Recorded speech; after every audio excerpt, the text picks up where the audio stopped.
السلام علیکم ناظرین، کیا حال ہم سب کے ٹھیک ہیں؟ امید کرتا ہوں کہ آپ سب خیریت سے ہوں گے۔ ناظرین، آج کی اس مختصر ویڈیو میں ہم آپ کو ایک ایسے واقعہ کے بارے میں بتائیں گے جن کو آپ سن کر چونک جائیں گے۔ جی ہاں ناظرین، کچھ ایسے واقعات رونما ہوتے ہیں جن کو انسان سن کر دنگ رہ جاتا ہے، اور دنیا میں ایسے کئی واقعات گزرنے کو دیکھنے کو ملتے ہیں۔ ناظرین، اسی طرح ایک اور واقعہ پیش آیا جو کہ سعودی حکومت نے سعودی عرب میں ایک ایسا واقعہ پیش آیا جو کہ آپ نے شاید پہلے بھی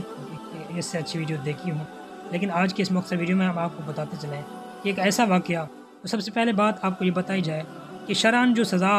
قاتل کے بارے میں، قصاص کے بارے میں اللہ تعالیٰ نے قرآن پاک میں فرمایا کہ قتل کے بدلے قتل، اور اسی طرح جسم کے کسی عضو کے کاٹے جانے کے عوض کاٹا جائے۔ تو اسی طرح محمد بن مرسل کا واقعہ بھی اسی طرح ہے۔ تو آپس میں کسی لڑائی جھگڑے کی بنیاد پر کوئی ایسی چیز مارنے سے جس کی وجہ سے وہ فوت ہوا، مر گیا، تو اس کے گھر والوں نے اسے قصاص کے بدلے میں سعودی حکومت سے رپورٹ کی۔ رپورٹ کرنے کے بعد معاملہ ہی کچھ اس طرح کا ہوا کہ انہیں بھی موت کی سزا سنائی گئی۔ جی ہاں ناظرین، موت کی سزا سنانے کے بعد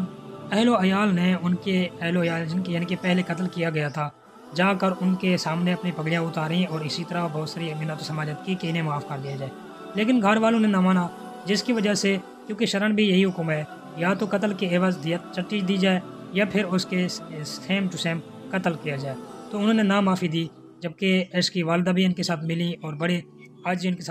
ساتھ معافی مانگی۔